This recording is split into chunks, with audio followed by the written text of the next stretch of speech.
a Receita Federal, a Receita Estadual, a Municipal, como ela atua quando ela necessita arrecadar mais, ela vai fiscalizar, e na fiscalização, existindo dúvida, é sempre Profisco.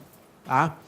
Então, a gente preparou uma apresentação, pessoal, para tentar mostrar para vocês algumas saídas, alguns procedimentos, algumas medidas que a gente entende que seriam importantes que vocês adotassem ou pensassem quando forem fazer a gestão tributária da empresa de vocês. Bom, eu queria, antes de entrar nesses pontos específicos, mostrar para vocês o que aconteceu no Brasil nos últimos 10 anos em relação às questões tributárias. Tá? Se a gente vê essa linha do tempo, 2008 a 2015, pegando aqui os últimos 15 anos, a gente vai ver que 2008 foi um marco em termos de gestão tributária. Por quê? Porque até 2008, qual é o cenário que eu tinha na economia brasileira? Uma Selic baixa, juros bancários altos, multas por compensação de tributos ainda pequenas, era de 20% a multa.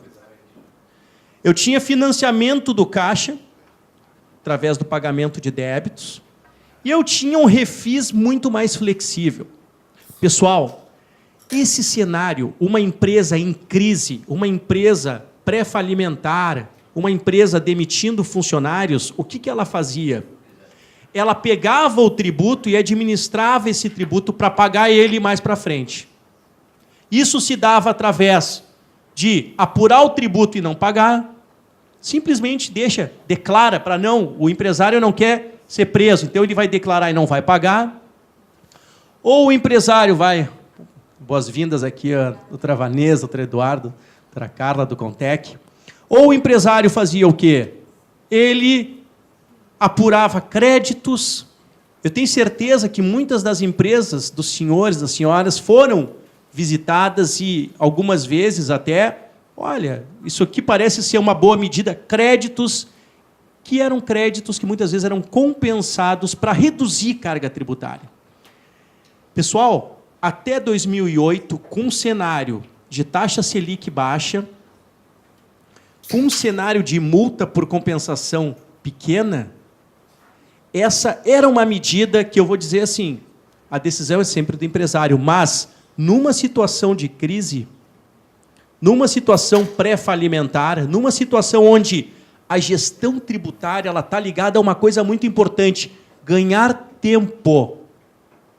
Essa era uma medida interessante que as empresas acabavam fazendo, se financiando através do governo federal e estadual. O que acabou acontecendo a partir de 2008, nesses últimos 8 anos? Quais foram os movimentos que a gente viu? Todos vocês sabem. Talvez eu vou só lembrá-los do que aconteceu. Selic aumentou, os juros bancários acabaram se tornando mais baixos, as multas tributárias se tornaram mais altas porque o governo se deu conta deste financiamento que acontecia das empresas pelo não pagamento do tributo, pela revisão, pela compensação e por aí vai. Isso, a partir de 2008, a gente começou a ter um cuidado maior nessas questões de planejamento tributário, porque os fiscos começaram a agir muito rápido. Foram os primeiros precedentes judiciais que até então só se davam na esfera trabalhista, de penhora online, de contas bancárias, ou muitas vezes até redirecionando para o capital do sócio da empresa. Isso começou a acontecer a partir de 2008. Se buscou, emprestado da esfera trabalhista, uma cultura para não frustrar uma execução, para que uma execução fiscal não chegasse ao seu término, não pudesse cobrar nada do empresário, então se fazia a penhora bancária. E isso hoje, gente, já é uma prática.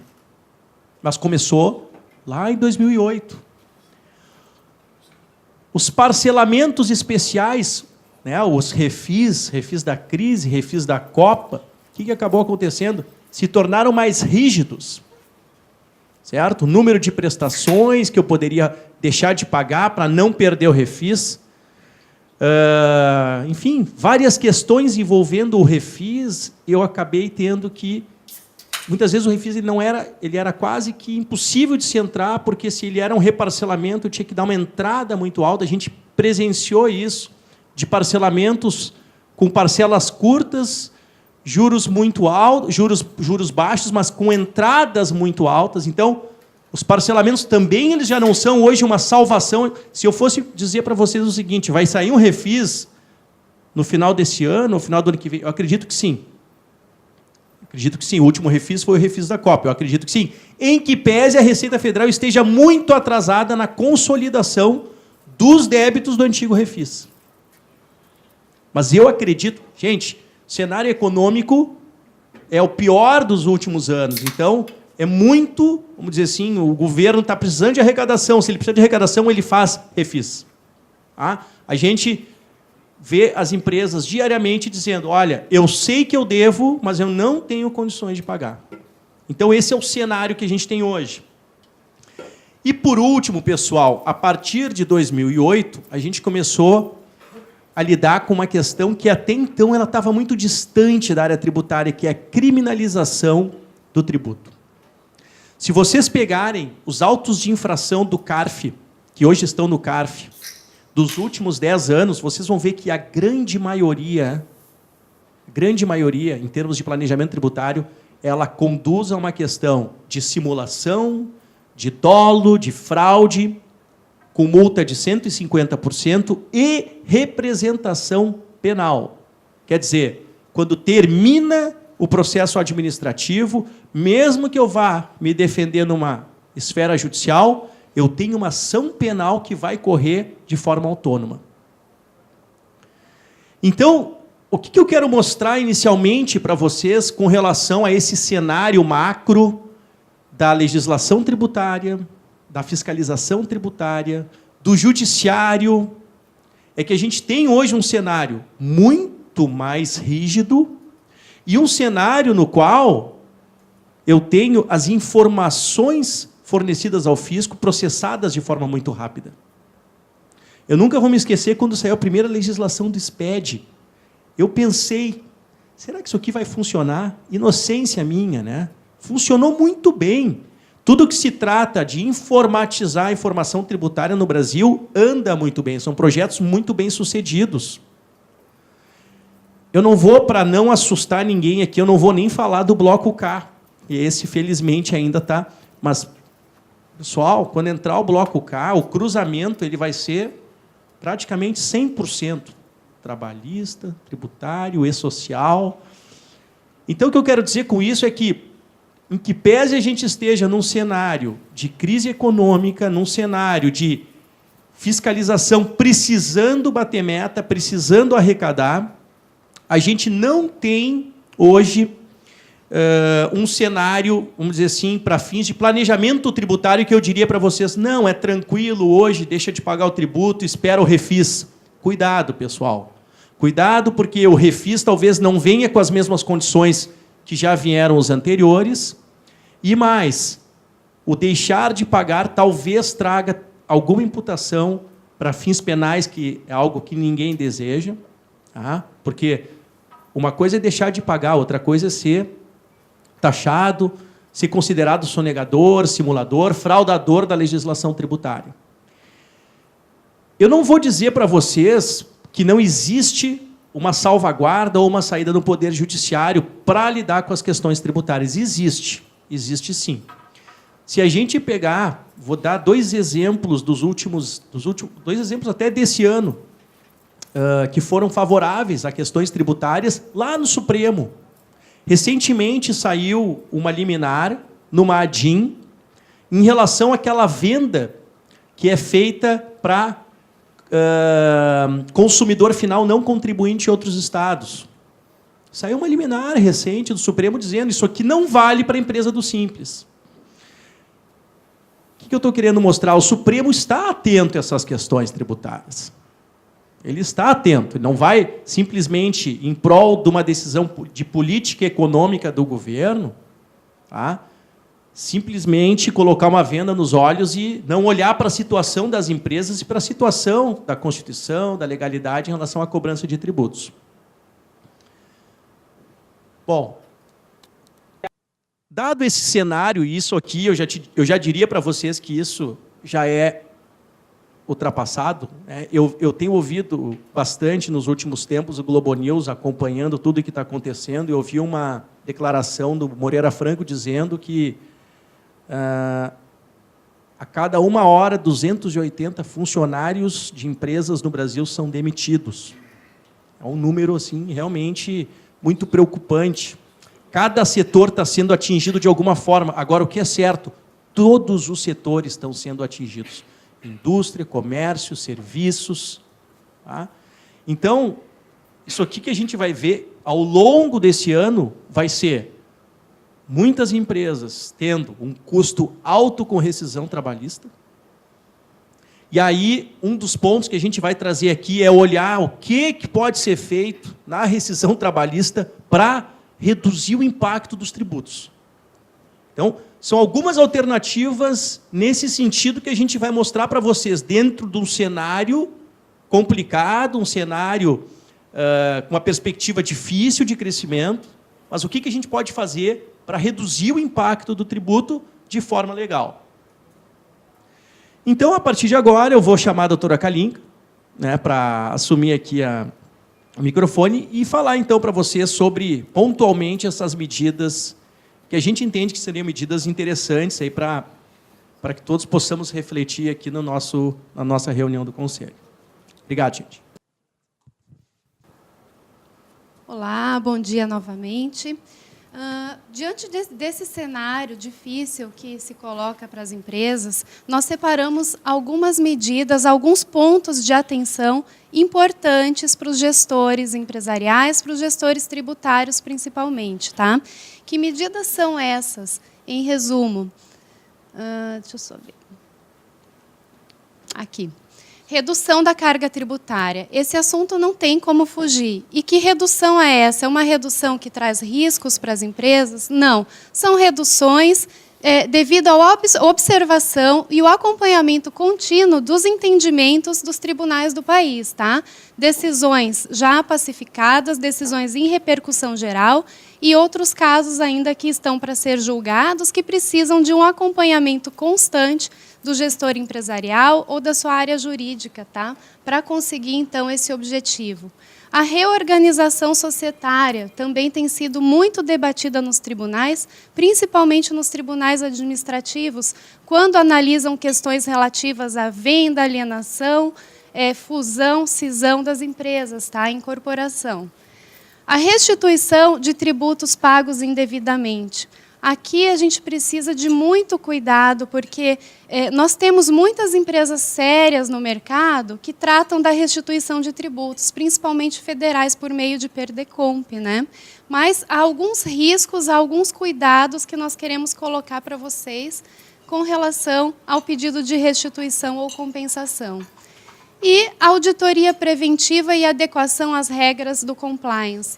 Cada vez mais se fala no mundo todo sobre regras de compliance, né? O Brasil ele está prestes a aprovar alguma medida em que o contribuinte tenha que declarar expressamente os planejamentos tributários feitos, até por uma exigência de tratados internacionais no âmbito da OCDE. Então, nós vamos falar algumas questões específicas nesse sentido. Bom, primeiramente, e de uma forma muito básica, né, gente, toda empresa, principalmente aquela que trabalha com uma quantidade maior de mercadorias, é necessário que ela faça uma revisão de NCMs, né, as nomenclaturas das mercadorias, a sua classificação fiscal, as alíquotas e benefícios utilizados. Nós temos um estudo da IOB, já vou mostrar para vocês, que ele mostra, no ano base de 2010, que é o último oficial que aconteceu, mas isso ainda está acontecendo e muito, 56% das operações com erro no cálculo do ICMS. E o ICMS é um dos tributos mais complexos devido à vasta legislação, né? Ele tem previsão de redução de base, diferimento, como vocês bem sabem, aqui na indústria plástica, outra hora isenção, outra hora convênios, outra hora substituição tributária. Então, tudo isso gera um recolhimento que precisa ser mais atento à apuração do imposto, né? E o fato é que muitas empresas estão recolhendo indevidamente, não somente aquelas que têm uma quantidade grande de mercadorias. Na nossa experiência, por exemplo, a gente pegou um trabalho, uma empresa que está operando exclusivamente com 2 mercadorias do ramo de petróleo. Tá? Nós verificamos que a empresa não estava aplicando uma alíquota zero. E ela já está há 1 ano operando com aquela mercadoria. Então, ela, 1 ano de tributo pago indevidamente, e muito tributo. Então, é relevante essa situação. 69% ou 70% quase de erros na apuração de base de cálculo do imposto, o que forma um índice de quase 80% aí de créditos de ICMS não utilizados, né? Situações, inclusive, de não estorno de créditos que não são observados pelos contribuintes. Momento indevido da tomada de créditos e que gera autuações fiscais. Então, nós temos que tomar cuidado aqui, não só com a redução da carga tributária, mas com a questão do compliance, que é a aplicação correta da legislação, para evitar também uma contingência que nenhuma empresa quer para si ultimamente, né? Que as multas são pesadíssimas. No que tange ao IPI, o estudo ainda apontou vários erros, tá? Também na questão do cadastro, na questão da alíquota, na questão do crédito, principalmente.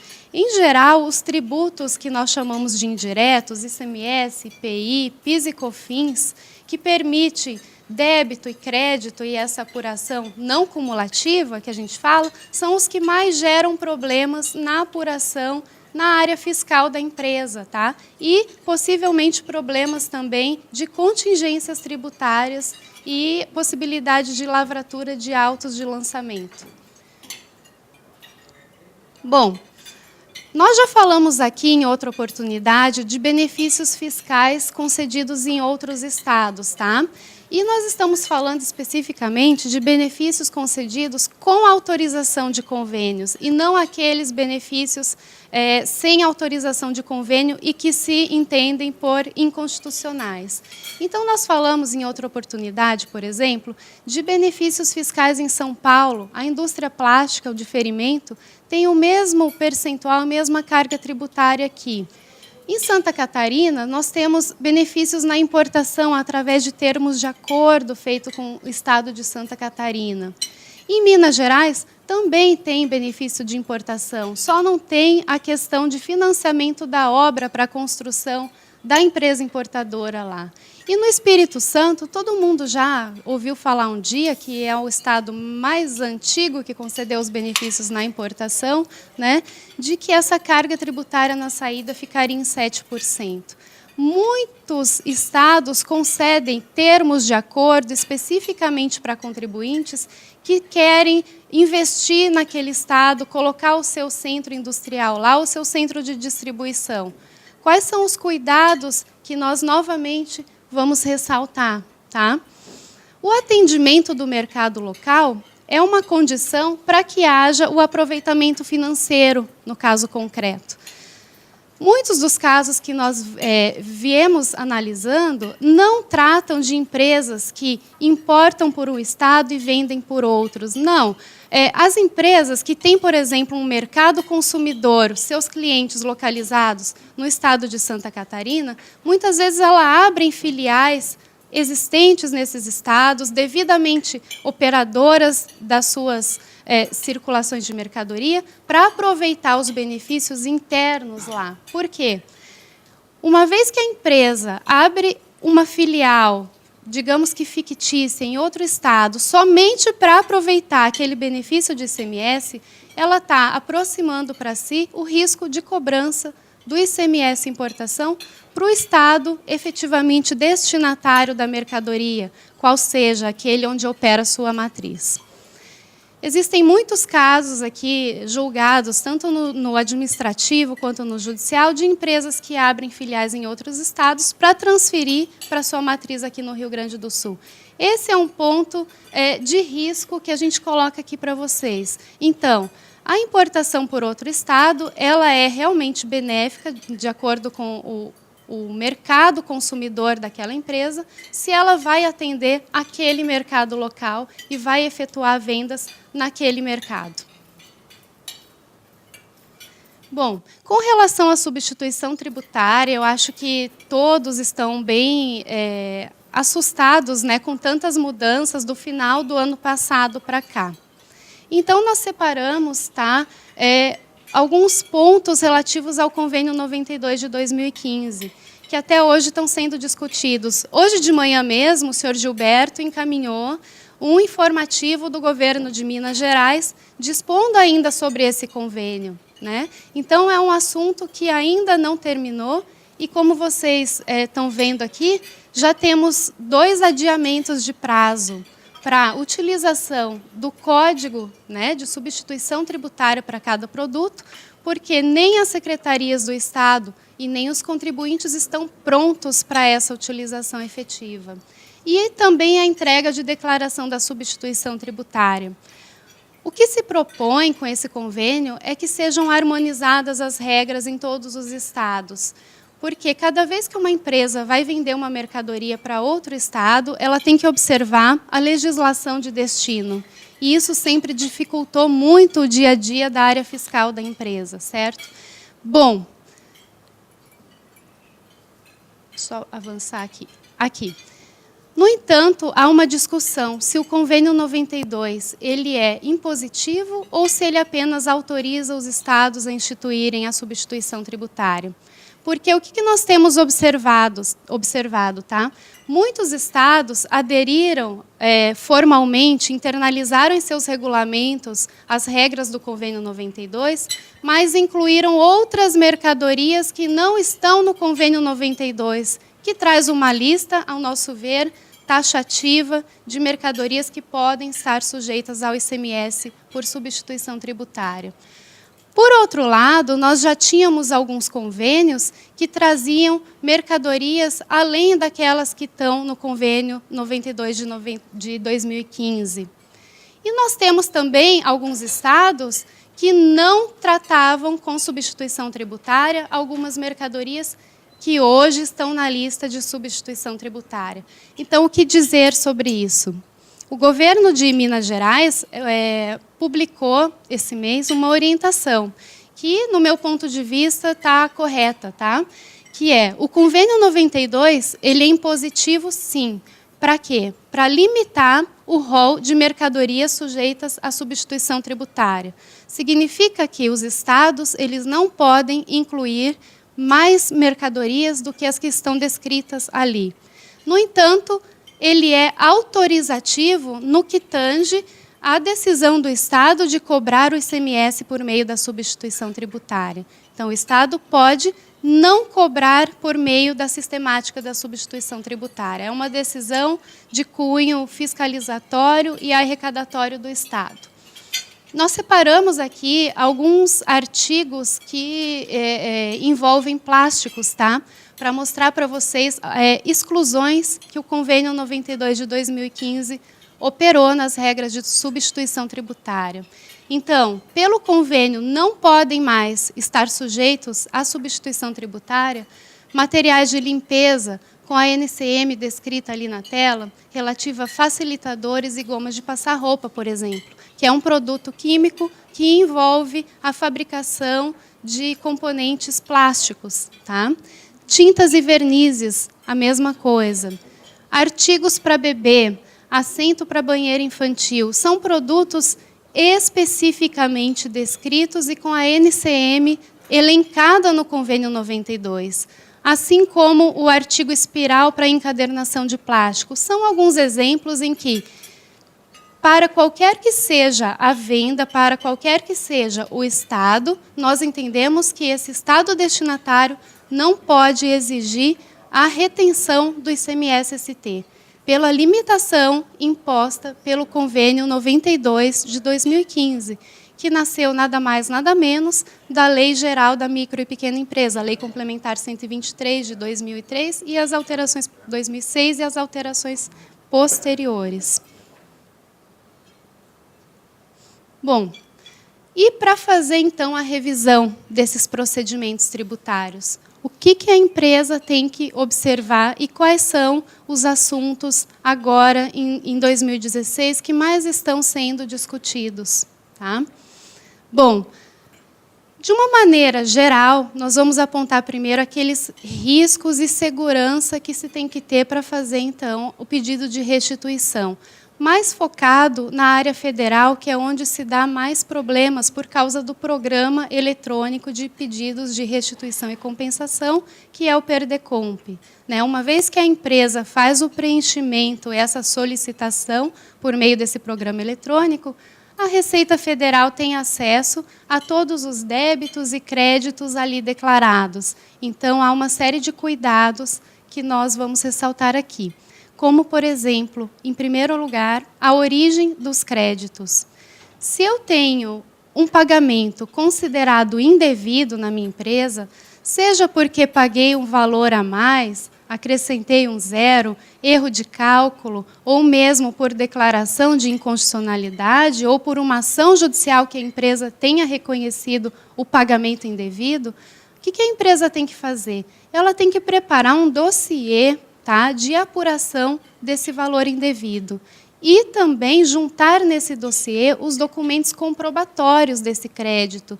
E o que comprova, principalmente, que houve um pagamento indevido? A guia de pagamento. Então, nós fazemos aqui uma ressalva para alguns pedidos de compensação ou restituição de créditos em que as empresas ainda têm um parcelamento relativo àquele crédito em andamento, porque significa que ela ainda não pagou e, portanto, não gerou um pagamento indevido. E retenções na fonte. Tributos sujeitos à retenção na fonte, como, por exemplo, imposto de renda retido na fonte do seu funcionário, eles não podem ser objetos de compensação, já que o direito a esse pagamento indevido, caso tenha havido realmente, é de quem sofreu a retenção, e não da empresa especificamente. Bom, falando desses dois pontos, principalmente o primeiro, relativo à origem do crédito, é preciso, então, se formar uma segurança jurídica para aproveitamento e pedido de restituição, já que vai se expor a empresa nesse momento.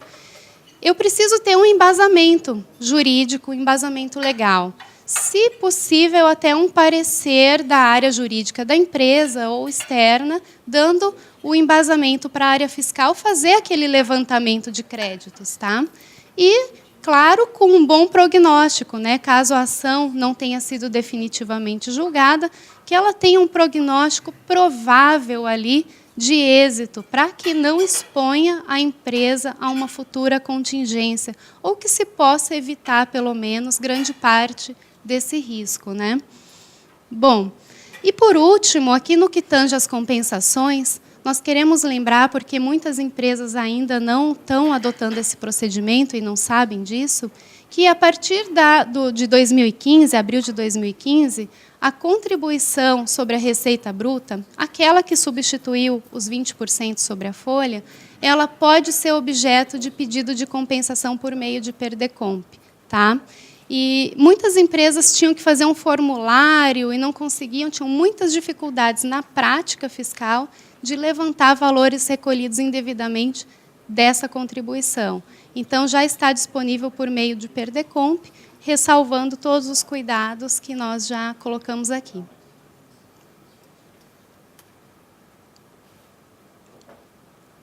Agora nós vamos falar pontualmente, então, de alguns casos bem importantes de se ter cuidado no dia a dia da empresa, com relação principalmente aos tributos federais, INSS, PIS e COFINS. Porque, como eu já disse, o PIS e COFINS ele é quase um ICMS, Pelo fato de ter a possibilidade de apurar débitos e créditos, existem muitas discussões no âmbito administrativo e judiciário do que pode do que não pode, do que incide, do que não incide. E, em primeiro lugar, uma decisão já pacificada, que já aconteceu, inclusive, alteração na lei, que é a não incidência da contribuição de 15% sobre valores pagos a cooperativas de trabalho. O que são essas cooperativas de trabalho? São aqueles casos que a empresa contrata a cooperativa da Unimed, por exemplo, para oferecer um plano de saúde, tá, para os seus funcionários. A cooperativa de segurança, né? Então, a lei previa essa retenção de 15% para o INSS, e o Judiciário já disse que essa obrigação não é mais válida, ela é inconstitucional.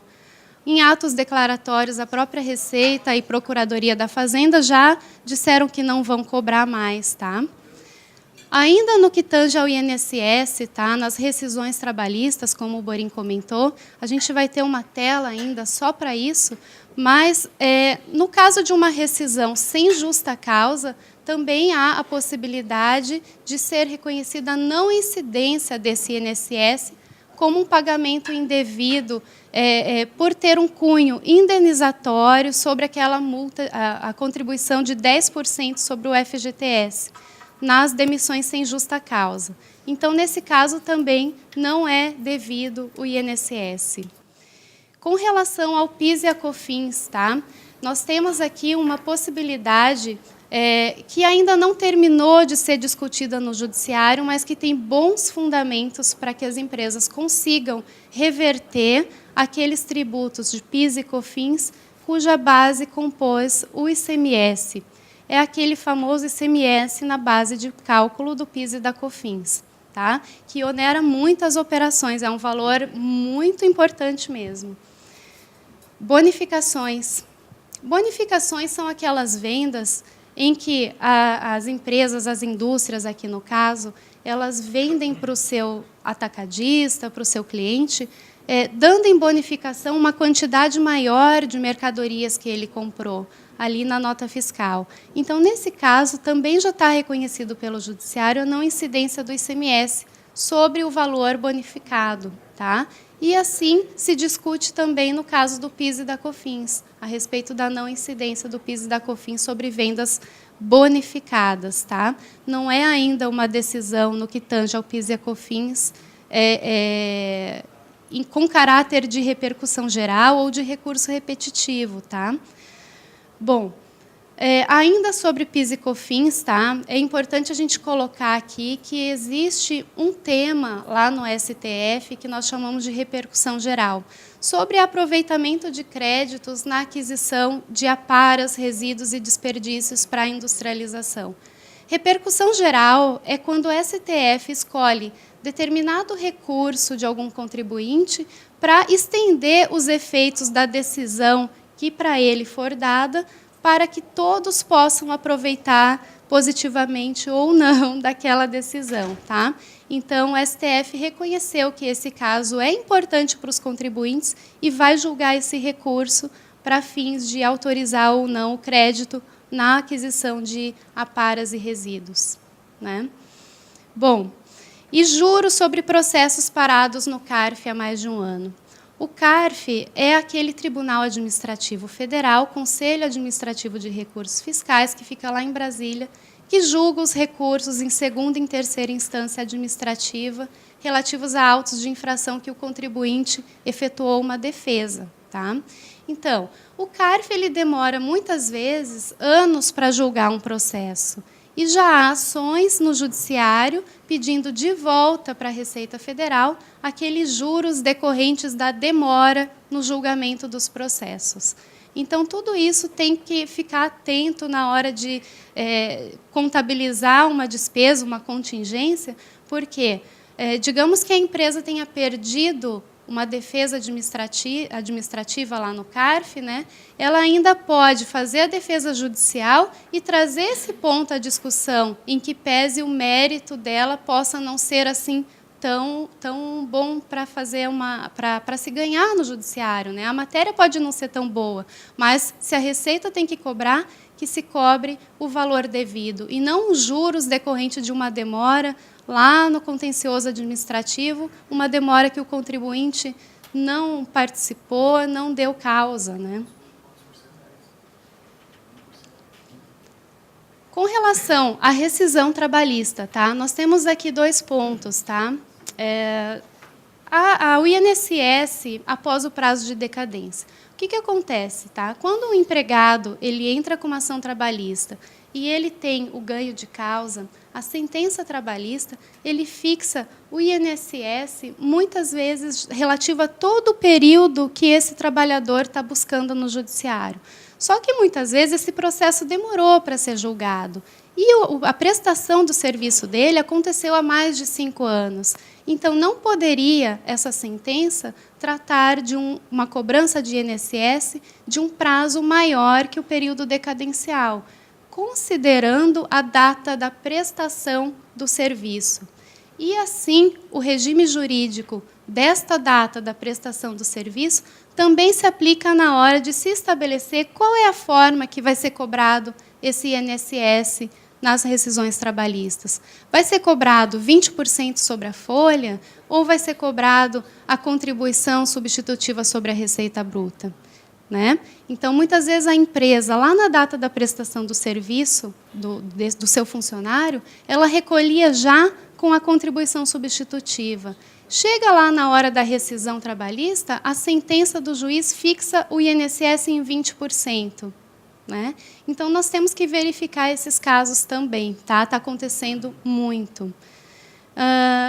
E, por último, no que tange ao INSS, as contribuições previdenciárias sobre verbas indenizatórias.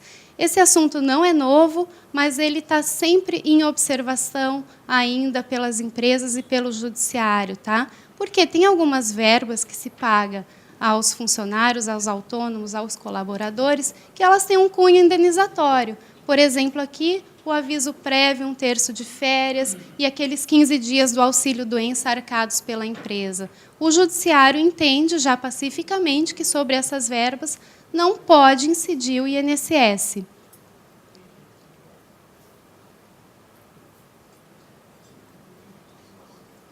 Um outro assunto que foi trazido, né, na reunião do CESALT, senhor Gerson, é o percentual de FAP e RAT. Né? Nós já sabemos, tá, honestamente com vocês, que as primeiras empresas que discutiam o percentual, e aqui eu acho que o da maioria deve ser de 3%, né, aquele fator previdenciário, o risco do acidente do trabalho, nós já sabemos que as empresas que discutiam isso alegavam que esses índices eram impostos por um decreto e não por uma lei, como exige a Constituição Federal.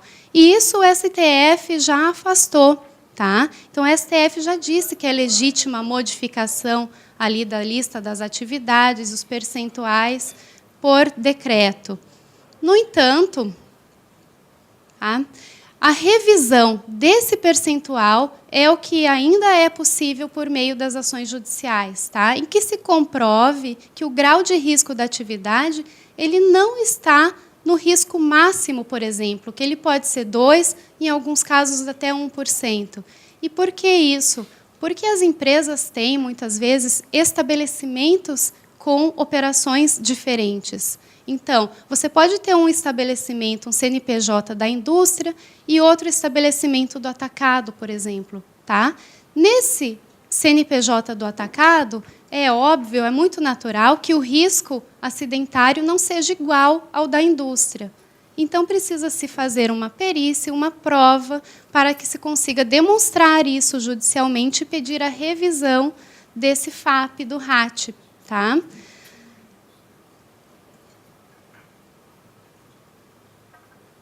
Também foi trazida na reunião do CESALT um assunto que eu confesso, era diferente para nós, tá? Porque se refere à energia elétrica e uma taxa chamada CDE.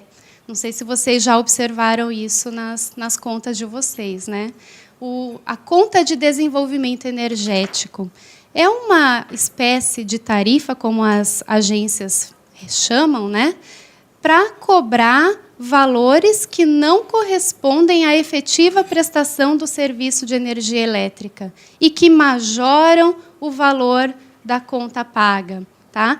Com esses fundamentos, associações como a Abrace, aquela associação dos grandes consumidores de energia elétrica, a Abiquim, da indústria química, a Abvidro e a Abicolor, conseguiram medidas liminares na Justiça a fim de afastar a cobrança da CDE Energia Elétrica. Tá? E esse precedente ele realmente é muito importante no caso de utilização em outras ações, seja de ordem coletiva ou de ordem individual dos contribuintes. Tá? Nesses precedentes se trabalha a falta de legalidade tributária como equiparação da CDE a um tributo por ser compulsório, por ser valor pecuniário, né, e por não corresponder à prestação de serviço. O que nós destacamos aqui é que, como se trata ainda de medida liminar, não tendo outros precedentes já pacificados pelos tribunais, por medida de conservadorismo, recomendamos, então, o depósito judicial para evitar os impactos e uma cobrança no caso dessa ação vir a ser infrutífera, né? Ainda falando sobre tempos de crise, né, não tem como a gente não referir, então, à otimização de parcelamentos. O contribuinte sempre recorre aos parcelamentos para financiar ali, para conseguir um respiro nas suas atividades, né? Bom, então nós temos aqui alguns exemplos de otimização de parcelamento.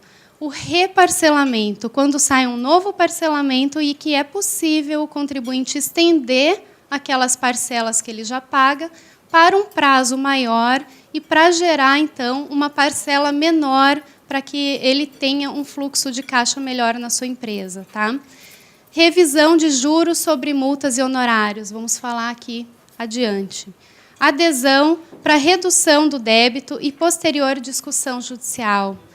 Essa redução do débito se refere aos autos de lançamento em que, ao invés de se fazer uma defesa administrativa, é possível ali o pagamento ou parcelamento para aproveitar reduções de multas de até 50%, por exemplo. Tá? E exemplos de parcelamento que estão sempre aí em discussão. O Refaz aqui no Estado, o próprio ProRelite, né, que já terminou, o prazo foi um parcelamento relâmpago do governo federal, e o Refis. Bom, no que tange aos honorários da PGFN, o que é importante observar, tá? No parcelamento federal, no caso, os parcelamentos da Receita Federal do Brasil. Quando a Receita Federal vai fazer a cobrança de execuções fiscais, ela tem que incluir os honorários da Procuradoria-Geral da Fazenda, que é quem defende a União nesses casos.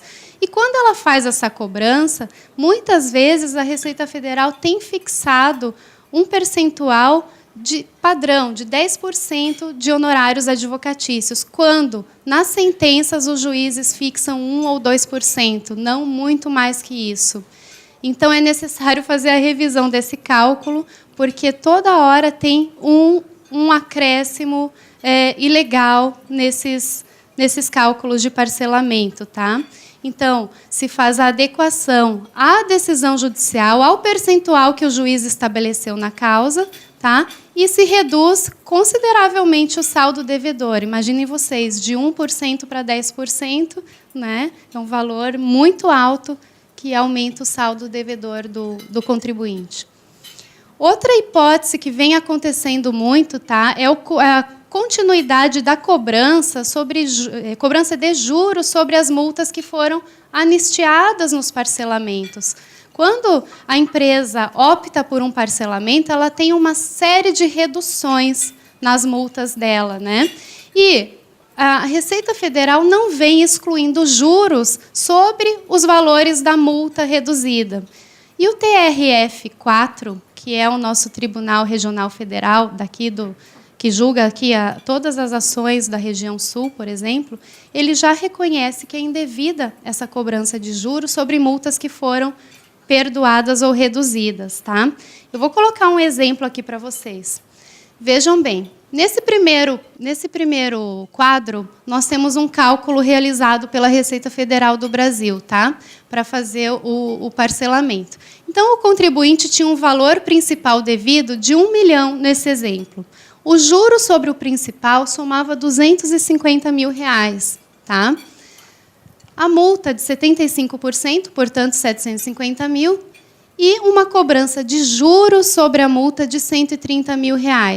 Então, o total do débito desse contribuinte, caso ele quisesse parcelar, era de R$ 2.130.000, tá?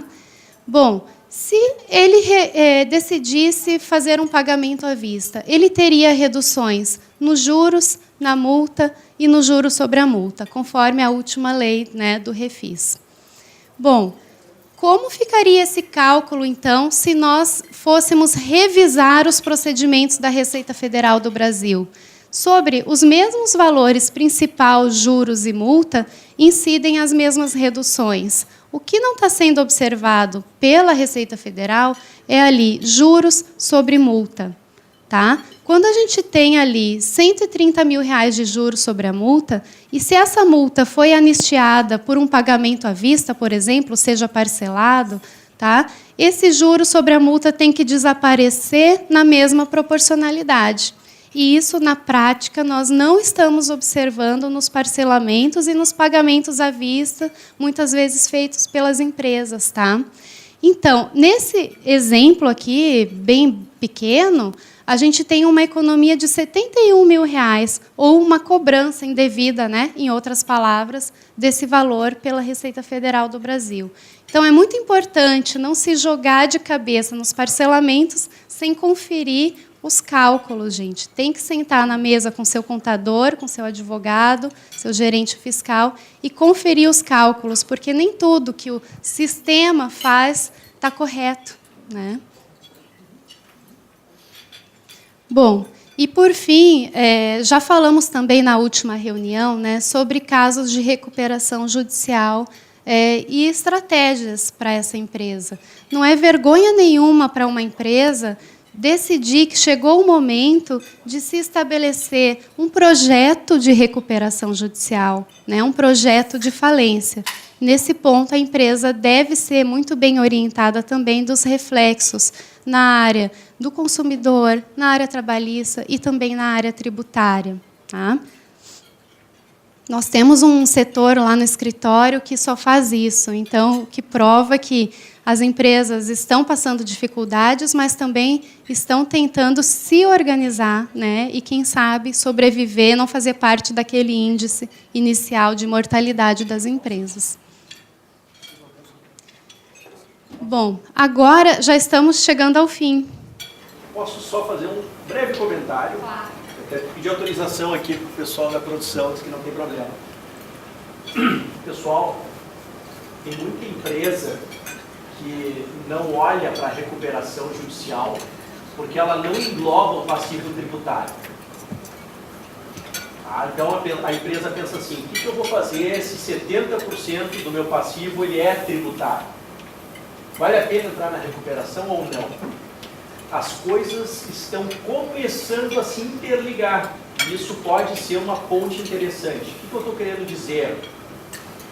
A empresa que hoje tem o deferimento de uma recuperação judicial, deferimento, nem o processo está recém-começando, deferiu o plano. Ela já vem obtendo, não é jurisprudência pacífica, mas já existem julgados, a suspensão das execuções fiscais. Então, a gente consegue, com a recuperação, um efeito reflexo no débito tributário, que é, muitas vezes, a suspensão da execução. Ou seja, eu não vou dizer que aquela execução, eu vou ganhar porque eu estou na recuperação, não tem nada a ver. Mas aquela espada no pescoço, ela fica fora porque o juiz pensa assim, o que adianta eu estar aqui deferindo um plano de recuperação judicial, o plano já está sendo deferido, se tem uma execução fiscal eu estou mandando fazer penhora de conta bancária. Não tem plano que sobreviva a uma penhora online. Então as coisas estão começando a se interligar. Alguns estados a gente já está vendo na legislação dos planos de recuperação judicial a inclusão dos débitos tributários, como se fosse um refis dentro da recuperação judicial. Quem adere já tem direito a fazer um refis, que é o refis da recuperação judicial. Minas Gerais já tem isso aí. Existe um projeto de lei aqui eu não sei se chegou a ser feito um projeto de lei, mas Minas Gerais tem, e ia ser feito um projeto de lei aqui no Rio Grande do Sul. Até um assunto que a gente poderia ver lá no Contec, né, Vanessa? Se tem, eu não me lembro. Há uns 2 anos atrás, esse assunto estava sendo discutido, inclusive com essa ideia de importar o que se tem em Minas para cá. Eu sei que estadual a gente tem os parcelamentos, né, para empresas em recuperação. Agora, o federal, normalmente não sei. A gente poderia verificar. Sem dúvida nenhuma, acho que é uma coisa bem... E até fazer um comunicado amplo para a indústria. Claro. Ok, desculpa. Obrigada.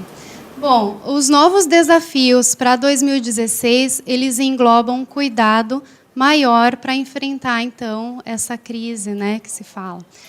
Em relação às novas obrigações acessórias, como eu já disse, está para ser aprovado um projeto de lei que trata das declarações de planejamento tributário do contribuinte. Isso já foi negado outras vezes pelo Congresso, mas o Brasil está sendo pressionado pela OCDE.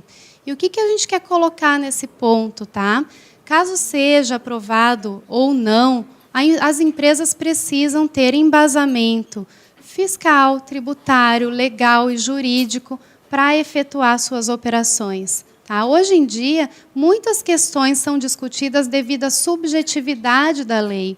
Então, quanto mais segurança se tem nos procedimentos adotados, menos riscos isso vai trazer para a empresa, caso ela tenha, inclusive, que declarar ou caso ela receba uma fiscalização, né? E para que ela possa afastar não só contingências tributárias, mas também responsabilidade penal, né? Que é agora uma questão muito grave. O PL do Simples Nacional, projeto de lei, que está parado desde o ano passado a sua votação, devido aos acontecimentos aí no país, né? Mas que propõe um aumento no limite do Simples Nacional para até 14 milhões. E um projeto que nasceu com uma motivação específica de garantir à indústria, né, essa adesão ao Simples Nacional e a continuidade das suas atividades sem aquela rampa grande quando vai mudar de regime de tributação.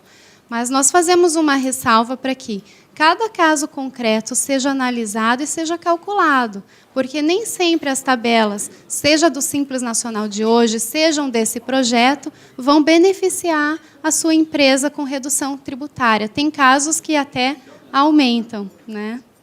Então, isso é muito importante. Bom, temos vários projetos aqui, projetos ou de lei ou na mídia, adotados pela Receita Federal, no intuito de aumentar os tributos federais e financiar, então, os cofres públicos, né? São exemplos a unificação do PIS e da COFINS, que se quer que seja um único tributo e que vai mudar toda a sistemática dos créditos, passando a ser quase um ICMS mesmo, destacado na nota do fornecedor. A instituição ou a reinstituição da CPMF, né? E, por último, um tema que vai preocupar muita gente esse ano, que é a lei, então, que instituiu o regime especial, né, de regularização cambial e tributária, a Lei 13.254 de 2016. O que nós colocamos aqui é que os reflexos tributários e penais devem ter um cuidado extremamente precioso da empresa e interdisciplinar, tá? Para envolver não só a área tributária e o jurídico da empresa, mas também a área penal, né? Uma análise criminalista dessa adesão ao regime. Tá? Já tem ação direta de inconstitucionalidade questionando a segurança jurídica desse regime, Por quê? Porque ele traz hipóteses muito amplas e subjetivas de exclusão. Então, daqui a pouco, uma pessoa, um contribuinte, faz adesão ao regime, tentando aproveitar das anistias penais, né, e paga o tributo e depois, por uma causa qualquer, é excluído. A anistia penal fica revogada. Tá? Então, ele está sujeito até a ser preso devido a uma subjetividade conferida pela lei. Então, pedimos todo o cuidado na hora de se decidir pela adesão ou não da lei de repatriação. Por fim, tá, é uma matéria que também veio hoje, né, do senhor Gilberto, um convênio, tá, novidade desse mês, convênio 31 de 2016. O que esse convênio autoriza? Tá? Ele autoriza que os estados cobrem todo mês 10% do benefício fiscal que a tua empresa tem. Tá? Benefício, incentivo fiscal ou qualquer, o convênio fala em qualquer redução do ICMS, concedida inclusive por meio de termo de acordo e regime especial. Então, isso, sem dúvida, caso venha a ser instituído, e na imprensa, Rio Grande do Sul, Bahia e Rio de Janeiro já disseram que vão aderir a esse convênio quanto antes, isso vai representar um acréscimo de 10%, uma oneração tributária para o contribuinte. Tem que ser observada, na nossa opinião, no mínimo, a anterioridade tributária. E haverá ainda discussão quanto à legalidade dessa instituição por meio de convênio, apesar de sabermos que existe uma lei complementar, a 24 de 75, que autoriza os convênios a disporem sobre benefícios fiscais. Porém, essa lei, na nossa opinião, não autoriza o convênio a majorar, mesmo que indiretamente, um tributo. Tá? Bom, em relação a isso, por fim, senhor Gerson. Doutora Kalink, então, você sugere que a gente não faça adesão a isso aí, não? O Rio Grande do Sul, pela imprensa, já disse que vai aderir. Tá? Como que funciona essa adesão? Tá? Os estados têm um prazo de 15 dias para ratificar esse convênio. Provavelmente irão ratificar, porque a motivação desse convênio é financiar mesmo as contas públicas. Tá? E o Rio Grande do Sul já declarou que vai aderir e vai internalizar, colocar no seu regulamento do ICMS essa cobrança. Então, nós temos que, primeira coisa, acompanhar esse início dessa cobrança, ver quais serão os limites, se o Estado vai obedecer uma regra de anterioridade mínima de 30 dias, se vai ter uma lei aqui dentro do Estado, né, para depois decidir, então, quais são as medidas e os procedimentos a serem adotados. Inicialmente, caso seja instituído, o pagamento do tributo, né, do fundo, da destinação a esse fundo. E outras medidas elas devem ser discutidas no judiciário, tá? Para tentar afastar esse convênio. Por favor.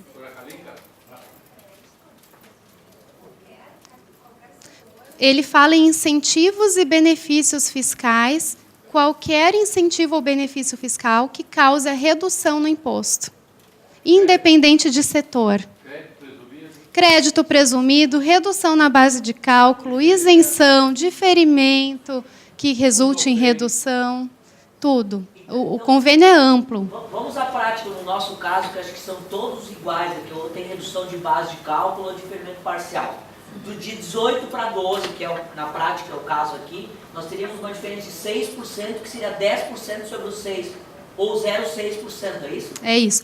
E, assim, no caso do diferimento, há algumas decisões judiciais que não o tratam como incentivos fiscais ou benefícios. Tá? Então, essa tese teria que ser trazida novamente à discussão nos tribunais para tentar derrubar essa cobrança aqui. De que diferimento não é um incentivo fiscal, não é um benefício, que ele seria simplesmente a postergação do pagamento do tributo. O convênio fala em depósito mensal, não trata ainda as regras de se é por meio de uma guia específica, se é na rede bancária, ele fala na palavra depósito mensal. Então, tá? Ele seria regulamentado. O mais uma obrigação acessória, com certeza. E, provavelmente, esse depósito de 10% vai ter que ser declarado, né? Seja na GIA ou seja numa nova obrigação que vier a ser instituída, novos códigos, enfim, né? O pior é a cobrança, mas é claro que a obrigação acessória também onera a empresa. Doutora Vanessa, como isso diz respeito a todos os setores da economia gaúcha, eu acho que o CONTEC poderia sair o gesto também. Com certeza. Porque, veja, pelo meu entendimento, até porque estive lá dentro dessa maçaroca várias vezes, lá no governo, para mim incentivo fiscal é FUNOPEM. Os outros são postergações, são redutores, mas não é incentivo fiscal, um diferimento ou um crédito presumido. Agora, vai depender, sim, não o meu entendimento, e sim o que o normativo do doutor Giovanni Fernandes vai contar. Tá? Ou o seu BIS lá. Eu acho que a grande questão é que a gente nem deveria entrar na natureza do que é ou não é incentivo fiscal, porque eles vão entender que o crédito presumido vem a minimizar o empresário. Então, assim, na realidade, o que a gente tem que tentar fazer é que o Estado do Rio Grande do Sul não internalize esta regra. Né? Eu não sei se ele já firmou o convênio, né? Não, esse convênio ele não é firmado, ele é ratificado, tá, eletronicamente pelo decurso do prazo de 15 dias, tá? Ele sim. Ele noticiou que vai internalizar o quanto antes, assim como os outros estados Eu aqui. acho que cabe aqui uma intervenção direta, vou conversar com o presidente Heitor hoje sobre isso. E uma intervenção direta do presidente com o governador. Isso aí. Eu queria colocar, com base no que o Sr. Gilberto falou, se a gente analisar na redução de diferendo parcial, para quem não seja do simples, para quem tem débito e crédito de ICMS, tu tem um aumento de carga tributária. Se eu compro com 18, eu também credito 18. Se eu compro com 12, credito 12. Então, a redução e diferimento parcial, sobre a diferença eu vou pagar 10%. Coisa que eu não teria se eu... Tá, então, vamos tirar o diferimento ou a redução de parte de cálculo, vamos receber matéria-prima com 18, vamos vender com 18, mas acreditamos 18 também. Daqui a pouco seja um mecanismo que o Estado está compelindo o próprio contribuinte a pedir para que os benefícios fiscais sejam retirados. Exatamente, pode ser. Pode ser uma estratégia. É um aumento de carga tributária, na verdade. E assim, eu queria terminar essa apresentação contando para vocês que semana passada eu estive lá em São Paulo numa reunião do Conselho de Contribuintes, tá? O Conselho de Defesa dos Contribuintes do Estado de São Paulo. Essa reunião, esse conselho, ele é constituído lá em São Paulo já há 13 anos e seria muito oportuno que nós consigamos instituir um fórum da mesma natureza aqui no estado do Rio Grande do Sul, formado por representantes das federações, por representantes dos sindicatos, por representantes das empresas, de Secretaria da Educação, Assembleia Legislativa e o próprio fisco, tá? Para discutir essas questões e tentar intervir antes que elas virem uma majoração indevida ali para os contribuintes do estado do Rio Grande do Sul. Nós estamos minutando esse código de defesa do contribuinte e logo vocês terão notícia e serão chamados a participar. Isso mesmo, em nome da FEComércio, tá? Então vocês serão chamados a participar e a gente conta com o apoio de toda a casa, tá? Bom, com isso, eu fico à disposição para dúvidas, agradeço a atenção e a participação maciça de vocês aqui hoje. Obrigada.